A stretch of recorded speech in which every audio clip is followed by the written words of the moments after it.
नमस्कार साथियों, मैं अजीत स्वागत करता हूं आपके अपने प्यारे परिवार रोजगार विद अंकित पर। कैसे हैं आप सब लोग? आशा करता हूं बहुत अच्छे होंगे, स्वस्थ होंगे, लाजवाब होंगे। तो जल्दी से लाइव आ जाइए, जुड़ जाइए मेरे साथ। हम लोग यहां पर चर्चा करेंगे दिल्ली सल्तनत की। हम लोगों ने बात की थी मोहम्मद गौरी की। मोहम्मद गौरी के जब मृत्यु हुई भारत में, जब वो लास्ट आक्रमण करता है और लड़ाकू जनजातियों के द्वारा वो मारा जाता है, उसके बाद 1206 में एक नए राजवंश ने जन्म लिया जिसे हम गुलाम वंश के नाम से जानेंगे। हम बात करेंगे सर, गौरी के 3 गुलाम थे। हमने ये भी पढ़ना है कि भैया गौरी के कितने गुलाम थे, तो आप कहेंगे सर गौरी के 3 गुलाम थे। अब इन 3 गुलाम में हम लोग बात करने वाले हैं कि भैया कौन कौन थे, तो आप लोग मुझे बताइएगा कि भैया जल्दी से आप लोग यहाँ पर जुड़ जाएं। आप लोग बताइए, किसी को कोई समस्या अगर हो तो प्लीज सभी साथी यहाँ पर लाइव जुड़ जाएंगे। चलिए, बहुत बढ़िया, शानदार, लाजवाब। चलिए, तो यहाँ पर किसी को कोई समस्या अगर हो तो प्लीज जल्दी जल्दी से मुझे बताते रहेंगे। बताइए, मुझे एक बार कमेंट करके बताइए कि भैया ये बताएं कि भारत में मोहम्मद गौरी ने कितनी बार हमले किए थे। मोहम्मद गौरी ने भारत में कितनी बार आक्रमण किए थे? जल्दी जल्दी से आप लोग मुझे बता दीजिए। कौन कौन साथी बताएंगे? चलिए भैया, बहुत बढ़िया, शानदार, लाजवाब। तो हम लोग यहाँ पर पढ़ते हुए चल रहे हैं। किसी को कोई समस्या अगर हो तो जल्दी से बताइए। बहुत शानदार। 17 बार। कितनी बार भैया? 17 बार हमले किए हैं। किसने? तो आप कहेंगे सर 17 बार हमले किए हैं। किसने हमले किए हैं भैया? तो मोहम्मद गौरी ने। गलत बात है, ये आप लोग अभी तक आंसर ही नहीं दे रहे हैं। यहाँ तक फिर कैसे काम चलेगा भाई? कैसे काम चलेगा? चल पाएगा क्या? नहीं चल पाएगा ना।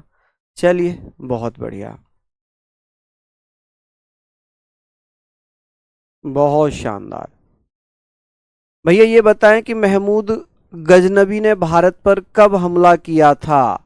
महमूद गजनबी ने भारत पर कब हमला किया था? कौन कौन साथी बता देंगे? बुक पर ऑफर होगा? बिल्कुल ऑफर है भैया, बिल्कुल ऑफर है। चलिए, तो यहाँ तक हम लोग पढ़ लेते हैं। अभी हम लोग स्टार्ट कर लेते हैं अपना सारा। हम यहाँ पर बात करेंगे, जब हम लोग बात कर रहे थे मोहम्मद गौरी, तो हम लोगों ने ये पढ़ा था कि सर गौरी के भारत में जो गौरी था, मोहम्मद गौरी के भैया गुलाम कितने थे? कितने गुलाम थे? तो गुलाम कह लें या स्लेव कह लें कि भैया उसके कितने स्लेव्स थे, गुलाम कितने थे, दास कितने थे? आप कहेंगे सर उसके 4 गुलाम थे। कितने गुलाम थे? 4। एक था भैया कुतुबुद्दीन ऐबक। कौन था? कुतुबुद्दीन। आप कहेंगे भैया कुतुबुद्दीन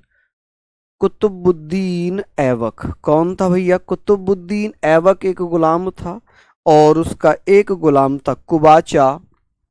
कौन था? कुबाचा। कौन था? कुबाचा। एक था यल्दोज। कौन था? यल्दोज। आप कहेंगे सर यल्दोज था। और एक था भैया बख्तियार खिलजी। कौन था भैया? बख्तियार खिलजी।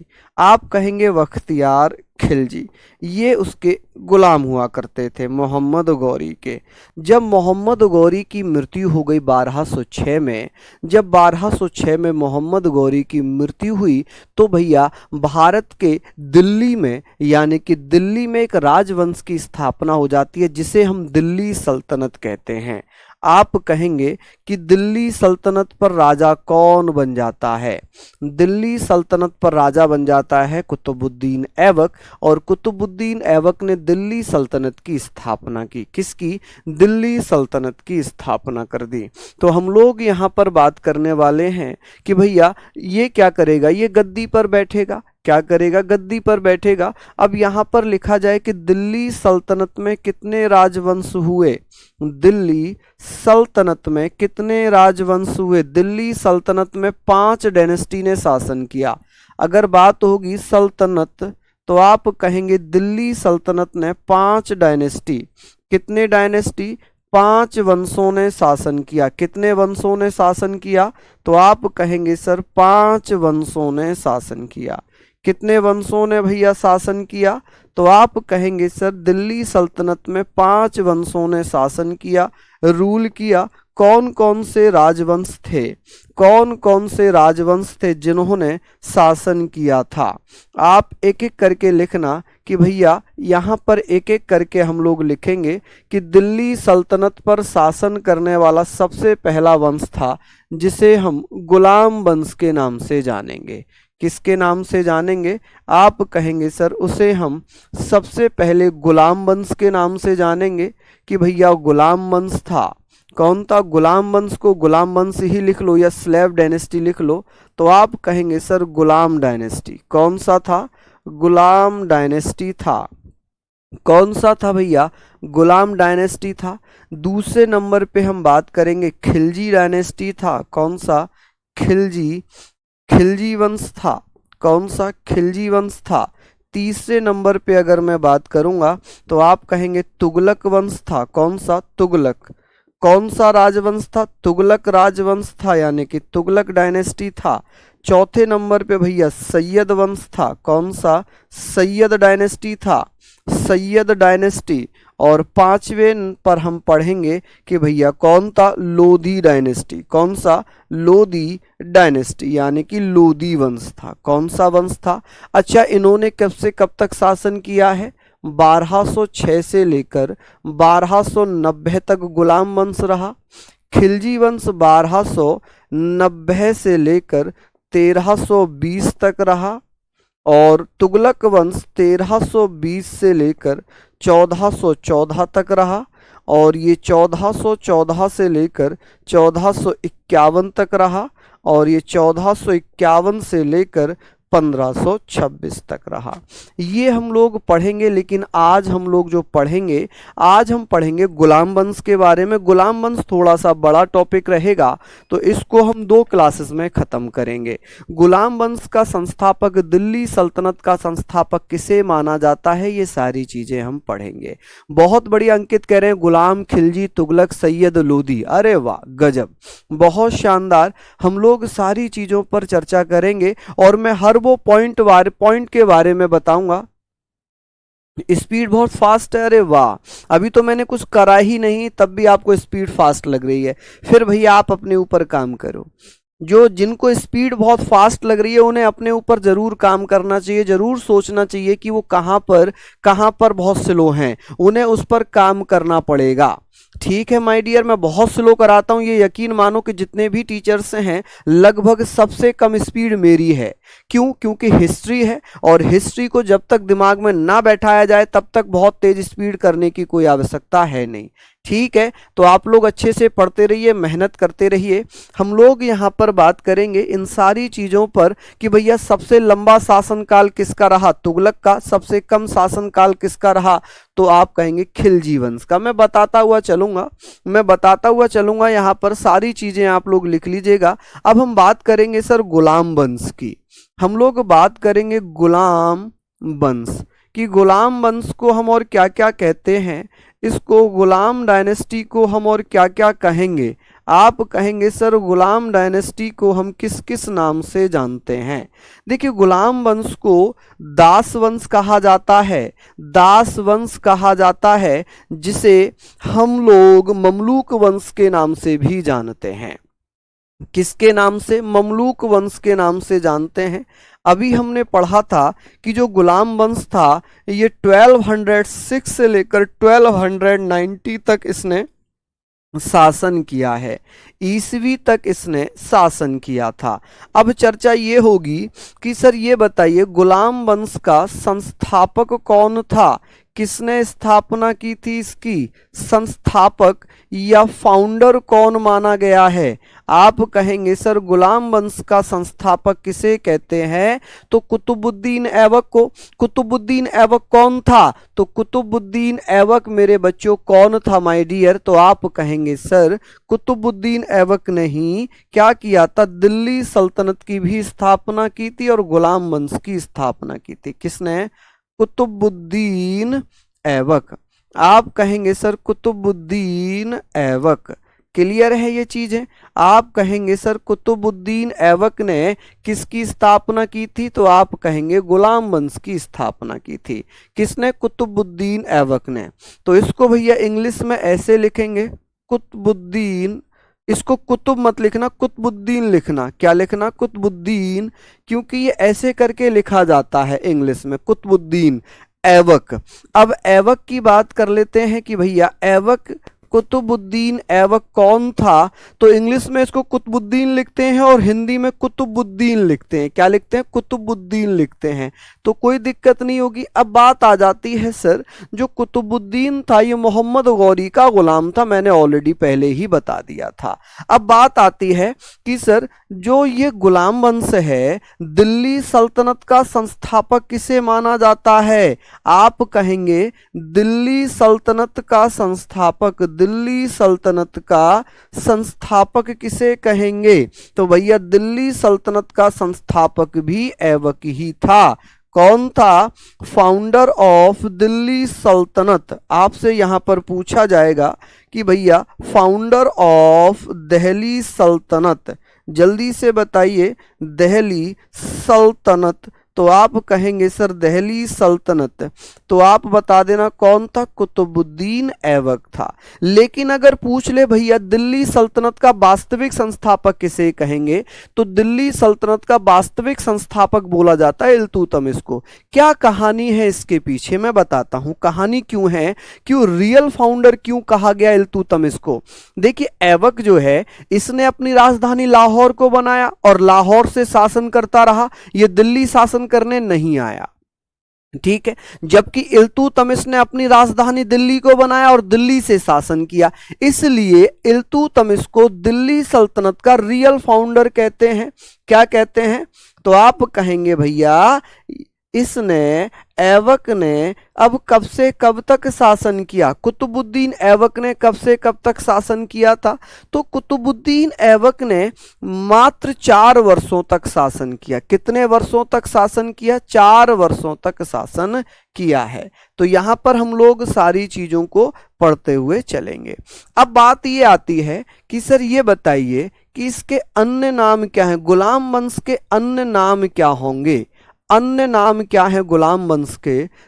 अदर नेम क्या हो जाएंगे? जल्दी से बताइए अदर नेम्स, कि भैया गुलाम वंश के अदर नाम क्या होंगे? Other names. आप कहेंगे गुलाम वंश को किस किस नाम से जाना जाता है? देखिए गुलाम वंश को हम दास वंश के नाम से जानते हैं, दास वंश। लेकिन कुछ इतिहासकारों ने कहा कि इसको दास वंश, स्लेव डायनेस्टी कहना, स्लेव डायनेस्टी कहना उचित नहीं होगा। क्यों नहीं होगा? क्या कारण था कि इसे स्लेव डायनेस्टी कहना उचित नहीं माना?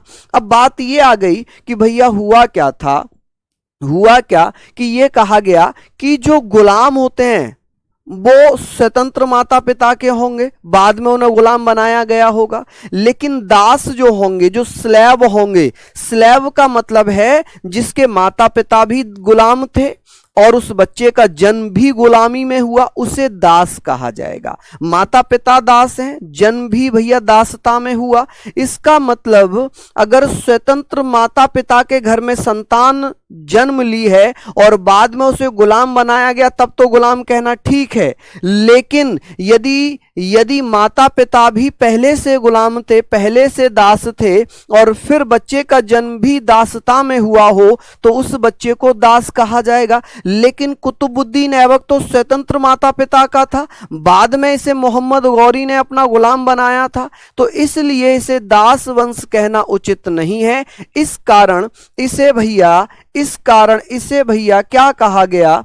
इसे कहा गया कि भैया इसे दास वंश कहना उचित नहीं है। तो कुछ विद्वानों ने तो मना कर दिया कि भाई दास वंश कहना ठीक नहीं है, स्लेव डायनेस्टी कहना ठीक नहीं है, लेकिन फिर भी इसे कहा जाता है। अगर आपसे पूछ लिया जाए किसे कहते हैं, तो आप कहेंगे भैया इसे ममलूक वंश।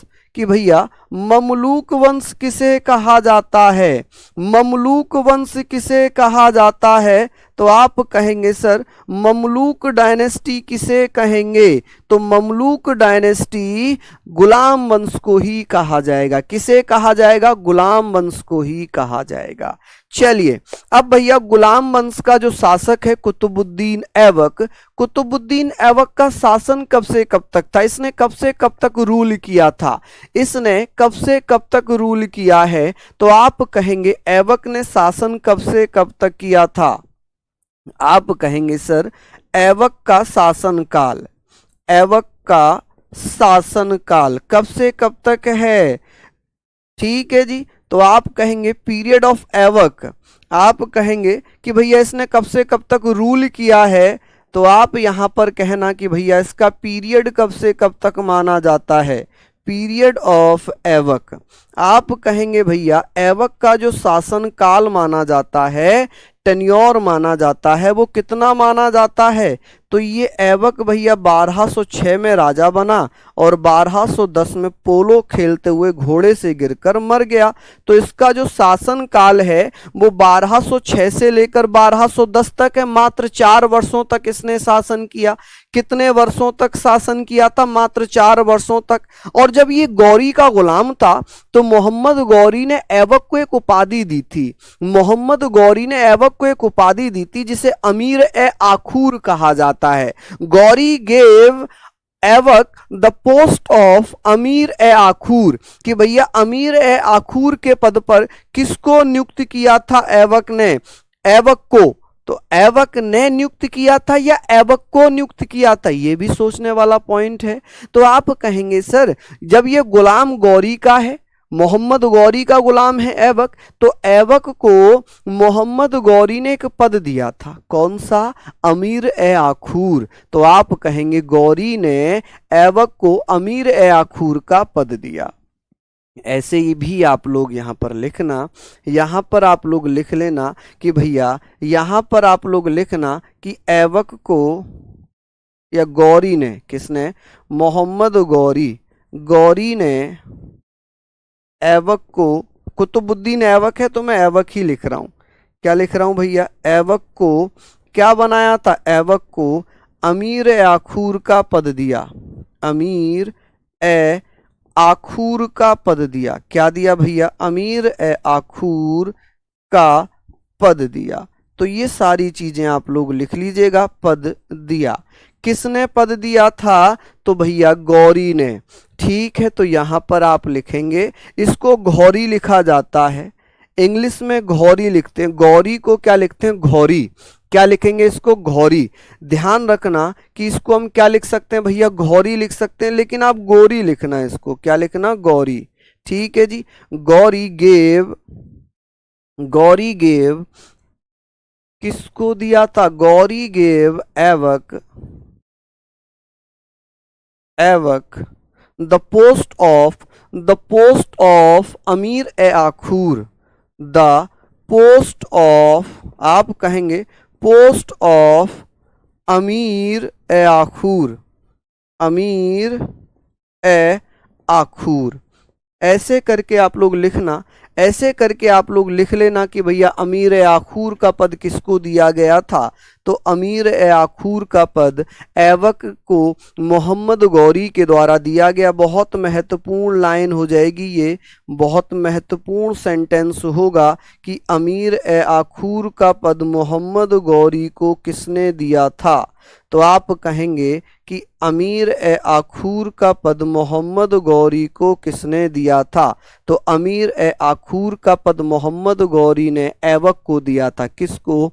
ऐबक को दिया था। चलिए बहुत बढ़िया। अब बात करते हैं कि सर ऐबक ने कौन सी उपाधि धारण की थी और शासन कहाँ से किया था, अपनी राजधानी किसको बनाया था।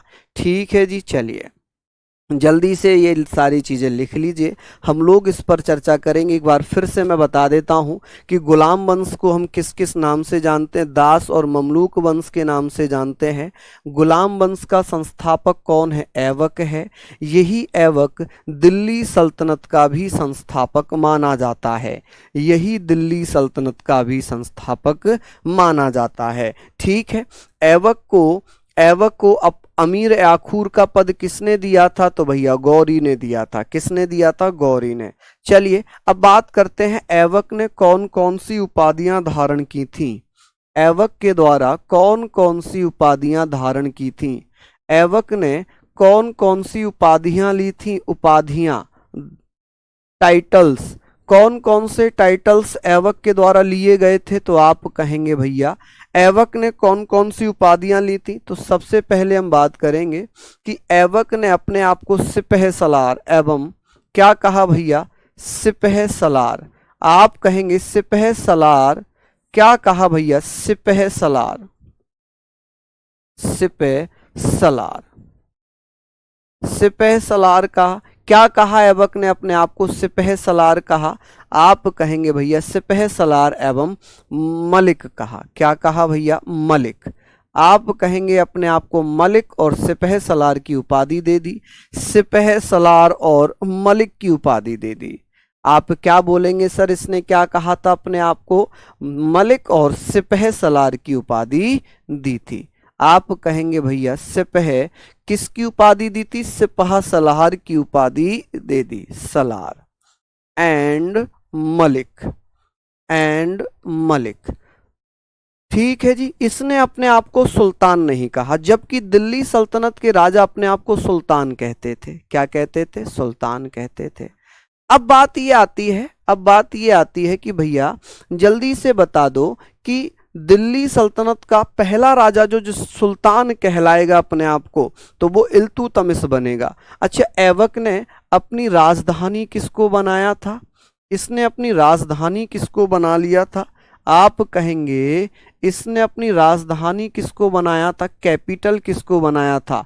अभी मैंने बताया था कि ये भैया दिल्ली नहीं आया शासन करने। इसने शासन कहाँ से किया था? इसने शासन किया था भैया लाहौर से। कहाँ से? लाहौर से शासन करता रहा। कहाँ से शासन करता रहा? लाहौर से ये शासन करता रहा। कहाँ से भैया? ये लाहौर से शासन करता रहा। ये दिल्ली नहीं आता है, दिल्ली नहीं आता है, केवल लाहौर से ही इसने शासन किया। यही कारण है कि इसे क्या कहा जाता है? इसे भैया सिपह सलार या मलिक कहा जाता है, सुल्तान नहीं कहा जाता। जब ये दिल्ली में ही नहीं आया तो दिल्ली का सुल्तान भी नहीं बना। ठीक है भैया। चलिए अब हम लोग यहाँ पर बात करेंगे कि ऐवक का एक दरबारी हुआ करता था। ऐवक का एक भैया दरबारी हुआ करता था, दरबारी कवि, जिसे हम हसन निजामी कहते हैं। हसन निजामी ने ऐवक के दरबार की एक बुक लिखी थी जिसमें ऐवक के शासन का वर्णन है, जिसे भैया ताज उल मासिर कहते हैं। ताज उल मासिर किसके द्वारा लिखी गई है? ताज उल मासिर की अगर मैं बात करूं तो आप कहेंगे सर ताज उल मासिर किसने लिखी थी? तो ताज उल मासिर लिखने वाला शासक या दरबारी कवि, पोएट, कोट्स पोएट कौन था? तो आप कहेंगे भैया वो था हसन निजामी। ठीक है जी, हसन निजाम। बुक कैसे ले सकते हैं? बुक भैया आप लोग 10 बजे से ऑफर स्टार्ट होगा, तो आप लोग ले लीजिएगा।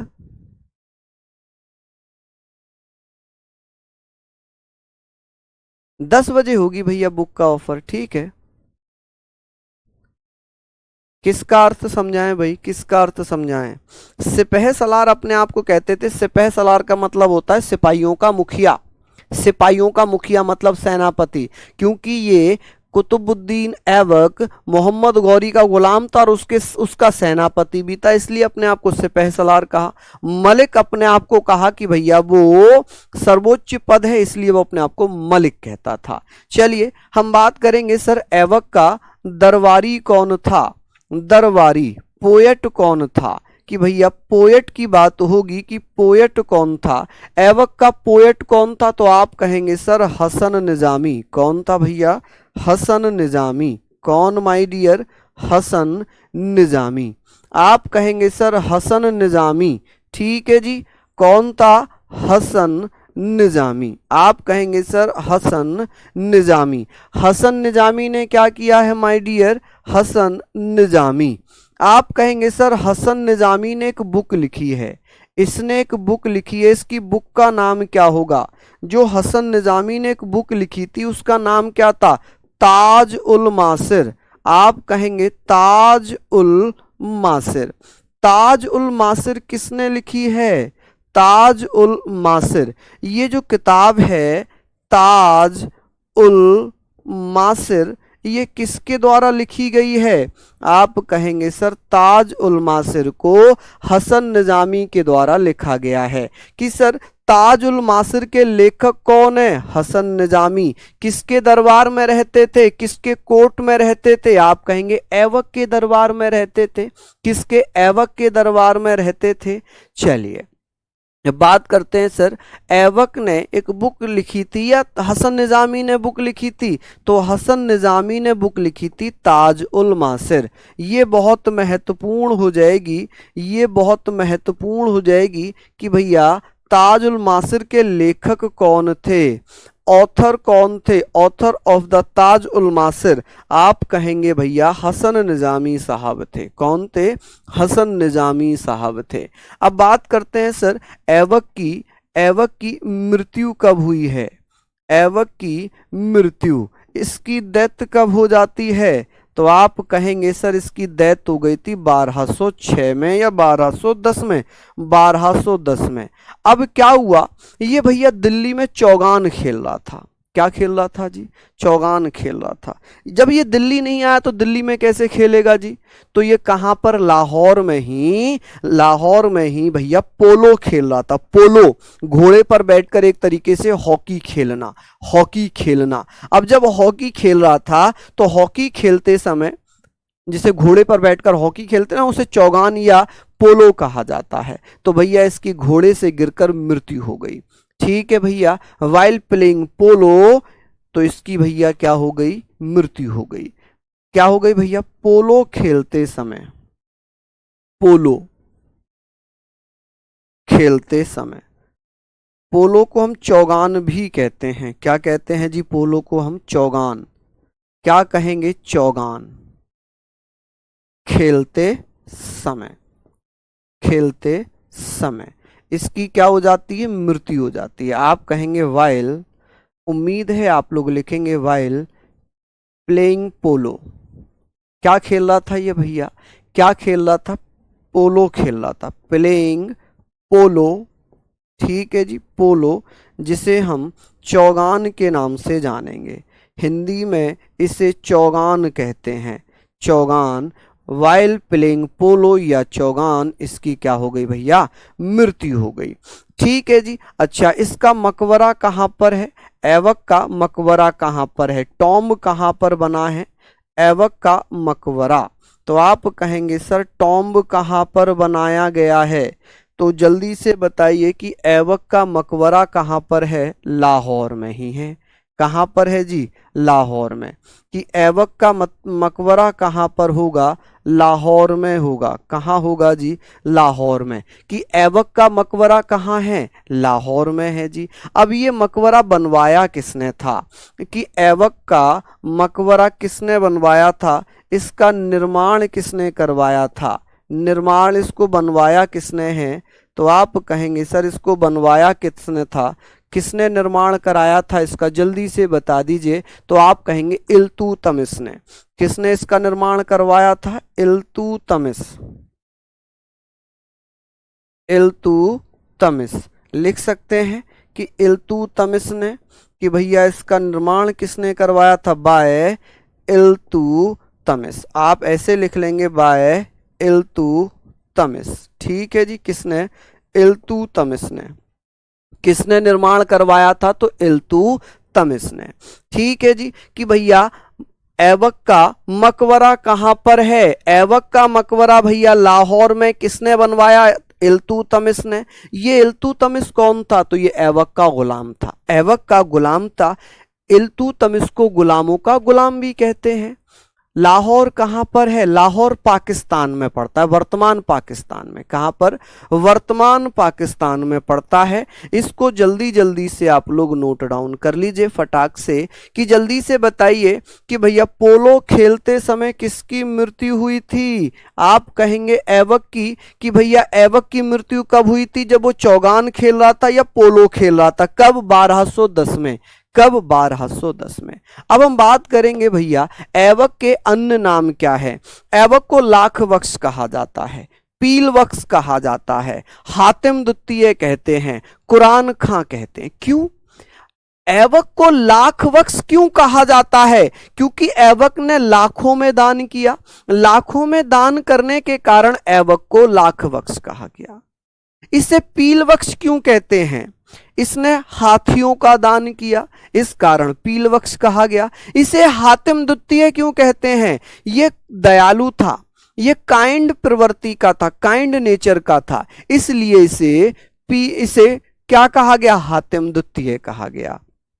आगे बात करते हैं कुरान खां। सुरीले शब्दों में कुरान पढ़ने के कारण इसे कुरान खां कहा गया। ये सारी चीजें आप लोगों ने नोट डाउन कर ली होंगी। मैं आगे बात करता हूं ऐवक के नाम। आप कहेंगे सर ऐवक के अन्य नाम, ऐवक के अन्य नाम, कि भैया अन्य नाम क्या है ऐवक के? अन्य नाम आप कहेंगे sir other names, other names of Aibak. ठीक है जी, आप कहेंगे ऐवक के अन्य नाम। ठीक है जी, ऐवक के अन्य नाम क्या क्या हो जाएंगे? जैसे कि अगर बात होगी भैया अन्य नाम की, तो सबसे पहले हम पढ़ेंगे लाख वक्ष। क्या कहेंगे? लाख वक्ष। कि भैया इसे लाख वक्ष क्यों कहा गया है? क्योंकि ये लाखों में दान करता था।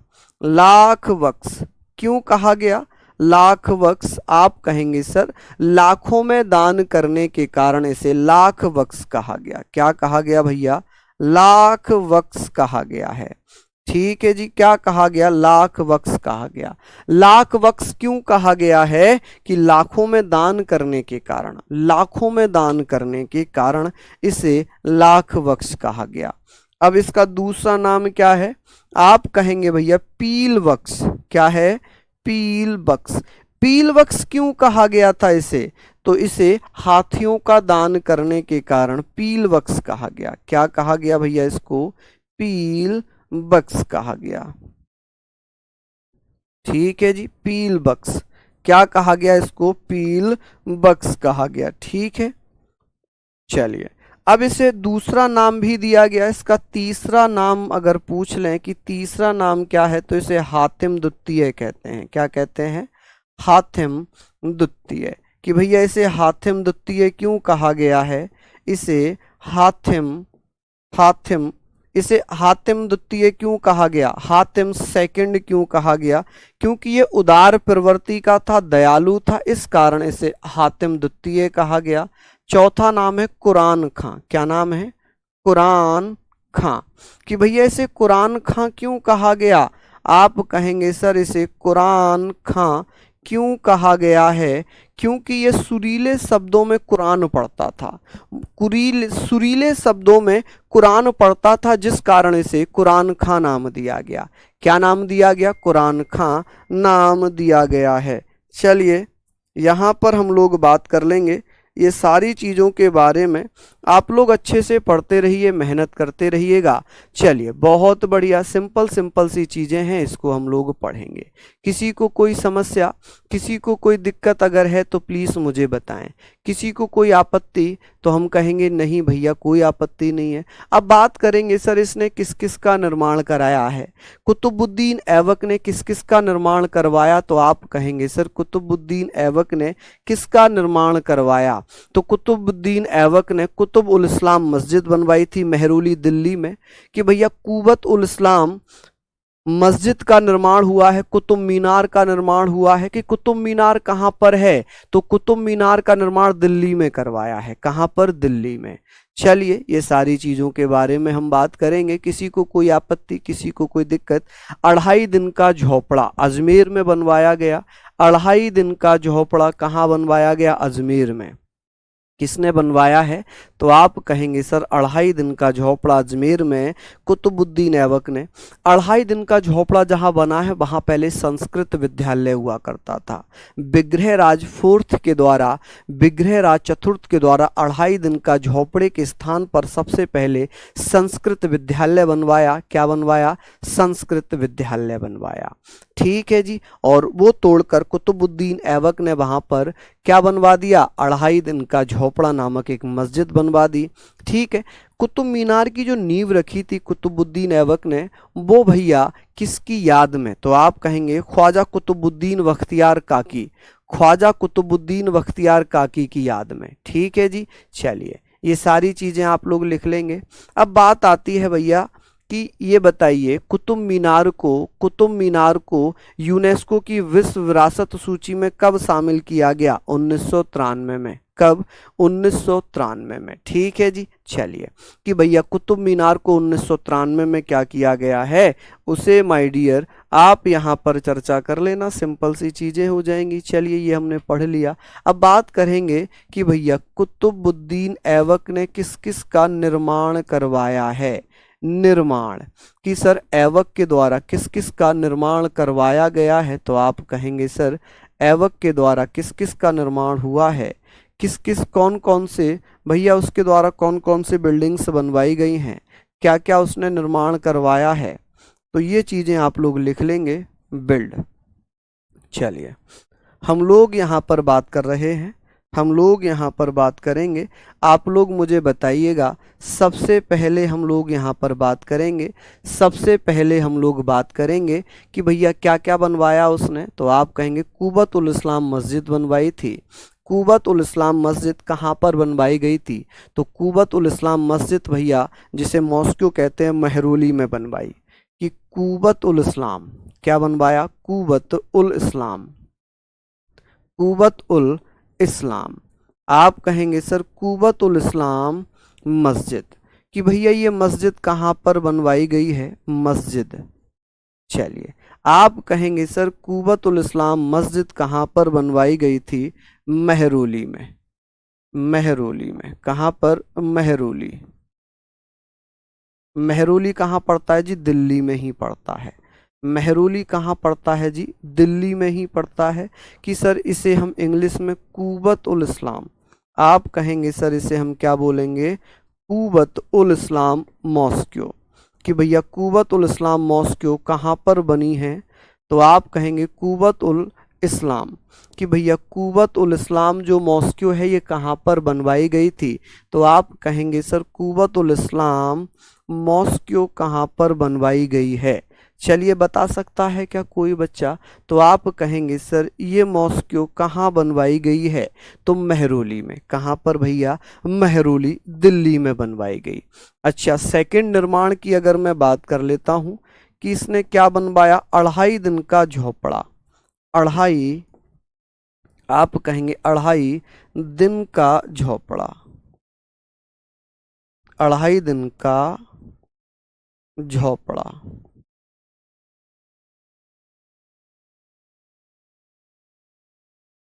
2.5 दिन का झोपड़ा। आप कहेंगे सर 2.5 दिन का झोपड़ा। चलिए, बहुत बढ़िया। यहाँ पर हम लोग बात कर लेते हैं कि भैया 2.5 दिन का झोपड़ा, इसे हम क्या बोलेंगे? तो ये कहाँ पर? अजमेर में बनवाई गई मस्जिद है। कहाँ पर? अजमेर में।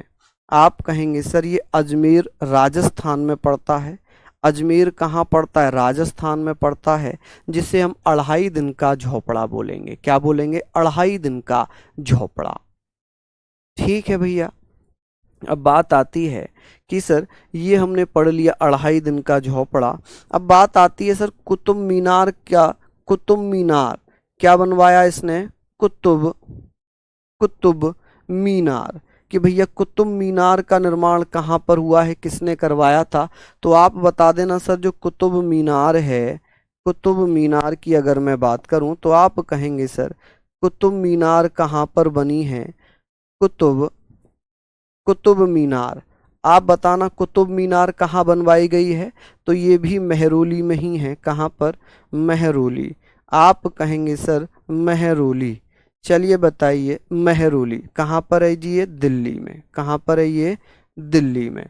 कि भैया ये बताइए कि कुतुब मीनार को मेहरौली दिल्ली में बनाया गया, लेकिन 1993 में यूनेस्को द्वारा, किसके द्वारा, यूनेस्को द्वारा क्या कर दिया गया भैया, इसको विश्व विरासत में शामिल कर लिया, वर्ल्ड हेरिटेज, विश्व विरासत सूची में शामिल कर लिया गया है।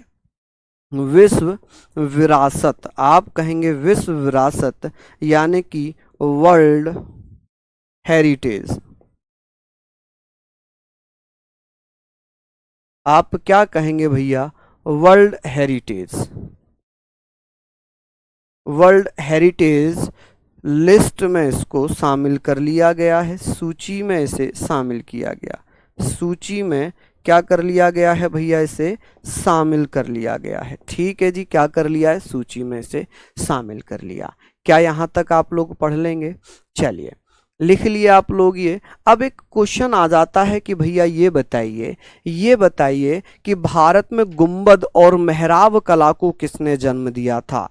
तो Aibak gave birth to dome art. Dome art का मतलब होता है गुंबद। क्या होता है? गुंबद। चलो पहले इसको लिख लो, मेहरौली दिल्ली में पड़ता है। बुक का लिंक भैया, आप लोगों के मैक्सिमम कमेंट जो हैं, 2.5 दिन का झोपड़ा को 2.5 दिन का झोपड़ा ही कहते हैं। ठीक है, आप लोगों को मैक्सिमम कमेंट आ रहे हैं बुक पर ऑफर। भैया आप ये बताओ, अब मैं आप सबको बुक के बारे में बताने लग जाऊं, क्या मैं चैप्टर पढ़ा पाऊंगा? नहीं पढ़ा पाऊंगा। वैसे ही बहुत बड़ा चैप्टर है, पीडीएफ से आप पढ़ना नहीं चाहते हैं तो फिर इसमें तो समय लगेगा ना, तो मेरा फोकस फिर पूरे टाइम इसी पे रहता है, फिर मैं आपके कमेंट थोड़ी देख पाता हूं। चलिए बहुत बढ़िया, ठीक है। नेक्स्ट हम बात कर लेते हैं सर, ये बताइएगा, यहां हम पढ़ेंगे सर कि एवक ने, नोट में लिखना, इसको नोट में लिखिएगा, नोट में आप लोग इसको लिखेंगे, यहां पर हम लोग लिखेंगे एवक के बारे में, तो आप कहेंगे सर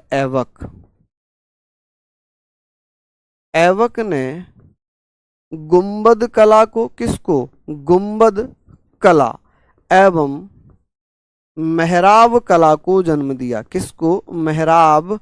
आप कहेंगे सर मेहराब कला को जन्म किसने दिया था? मेहराब कला को जन्म दिया, ठीक है जी, जन्म दिया। इसका मतलब ये हो जाएगा कि founder of dome art and mehrab art कौन था भैया? फाउंडर या जन्मदाता? तो आप कहेंगे सर एवक ने भारत में गुंबद कला और मेहराब कला को जन्म दिया। तो एवक को गुंबद कला, ऐसे लिख लो, एवक को गुंबद कला एवं मेहराब कला का जन्मदाता कहा जाता है। क्या कहते हैं? जन्मदाता। ठीक है जी, जन्मदाता कहते हैं। ठीक है जी, जन्मदाता कहते हैं। तो आप कहेंगे एवक वॉज द फादर ऑफ, क्या हो जाएगा? तो आप लोग बता देना कौन था भैया, कहते हैं। तो आप कहेंगे कि भैया एवक ने किसको जन्म दिया था?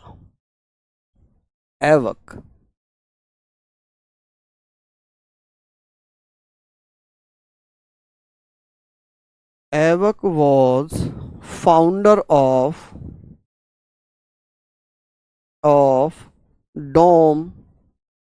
डोम आर्ट एंड मेहराब आर्ट। क्या हो जाएगा भैया? आप कहेंगे सर मेहराब, आप कहेंगे मेहराब। समझ रहे हैं आप लोग? तो आप इसको पढ़ना, मेहराब आर्ट। ये इंपॉर्टेंट है, ये 2-3 बार पूछा गया है कि भारत में गुंबद कला और मेहराब कला का फाउंडर कौन माना जाता है, जन्मदाता किसे माना जाता है। चलिए यहाँ पर हम लोग पढ़ेंगे ईश्वर सिंह जी। जब हम राजपूत काल पढ़ेंगे तो राजपूत काल में ही हम पृथ्वीराज चौहान और बहुत सारे महत्वपूर्ण राजाओं का जिक्र करेंगे। ठीक है, अब बात करते हैं सर एवक का उत्तराधिकारी कौन था? एवक के बाद जो उसका उत्तराधिकारी बना, सक्सेसर बना, वो कौन था? आप कहेंगे सर एवक का उत्तराधिकारी कौन था? उत्तराधिकारी कौन था माय डियर? तो आप कहेंगे सर एवक का उत्तराधिकारी कौन था? जल्दी से बताइए, जल्दी जल्दी से बताइएगा। तो आप कहेंगे सर कौन था, ऐबक का सक्सेसर कौन था? तो आप कह देंगे सर आराम शाह। कौन था जी? आराम शाह। आराम शाह। ठीक है जी, कौन था माय डियर? आप कहेंगे सर आराम शाह। ठीक है, आराम शाह जो कि 1210 में राजा बना, और इसने मात्र कितने दिनों तक शासन किया? इसने मात्र मात्र जो रूल किया है, रूल किया था मात्र 8 महीने तक शासन किया। कितने मंथ तक शासन किया? 8 मंथ तक इसने शासन किया। अब इसने अपनी राजधानी किसको बनाया? इसने अपनी राजधानी किसको बनाया? ये भी अपनी कैपिटल भैया किसको बनाता है? लाहौर को। कैपिटल किसको बनाता है ये? लाहौर को। तो यहां पर आप लोग कहेंगे सर लाहौर। ठीक है जी, किसको इसने अपनी कैपिटल बना लिया? लाहौर। ठीक है माय डियर, किसको बनाया इसने अपनी कैपिटल? लाहौर को इसने अपनी कैपिटल बना लिया। किसको भैया अपनी कैपिटल बनाया? लाहौर को। ठीक है जी, किसको अपनी कैपिटल बनाया? लाहौर को। चलिए, यहां पर हम लोग सारी चीजों पर चर्चा करते हुए चल रहे हैं। अब बात आ जाती है कि जिस समय दिल्ली के अमीरों ने आराम शाह को अपना राजा मानने से मना कर दिया, उस समय बदायूं का एक सूबेदार हुआ करता था। बदायूं का एक सूबेदार हुआ करता था जिसका नाम था कुतुबुद्दीन ऐबक का ही गुलाम इल्तुतमिश। क्या नाम था? इल्तुतमिश। अब इल्तुतमिश के बारे में हम बात करेंगे। इल्तुतमिश के बारे में बात करेंगे कि इल्तुतमिश ने आराम शाह पर दिल्ली के अमीरों के कहने पर आक्रमण कर दिया। हालांकि इल्तुतमिश कुतुबुद्दीन ऐबक का गुलाम होने के साथ साथ उसका दामाद भी था, सन इन लॉ था, और ये आराम शाह इल्तुतमिश का ब्रदर इन लॉ था। तो इल्तुतमिश ने अपने ब्रदर इन लॉ आराम शाह पर हमला कर दिया, अटैक कर दिया। क्यों? क्योंकि भैया दिल्ली के अमीरों ने कहा, दिल्ली के सरदारों ने कहा कि हम आराम शाह को अपना सुल्तान, अपना बादशाह नहीं मानते। अगर दिल्ली का सुल्तान बनना है तो इल्तुतमिश आप आइए, आप गद्दी पर बैठिए। अब गद्दी किसे बुरी लगती है? तो भैया इल्तुतमिश इल्तुतमिश दिल्ली के इनविटेशन पर बदायूं से दिल्ली की तरफ आ जाता है, और रास्ते में आराम शाह को हराकर दिल्ली पर अपना कब्जा कर लेता है।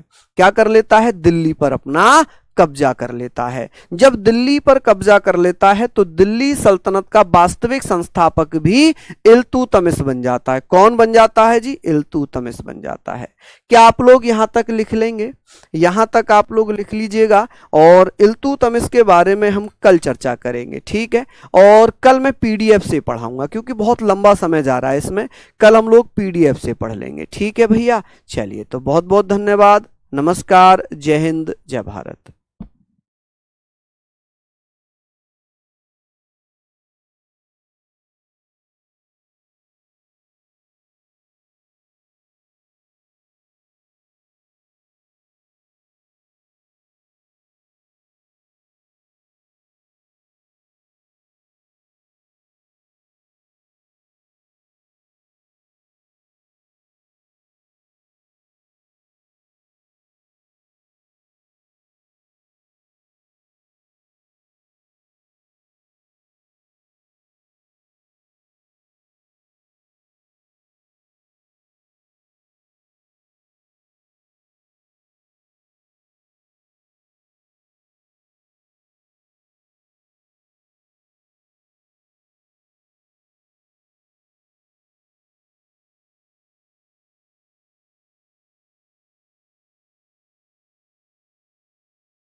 बुक की बात कर रहे थे तो बुक आज जो है सुबह 10 बजे से शाम 4 बजे तक ऑफर रहेगा, 279 में ये बुक मिल जाएंगी।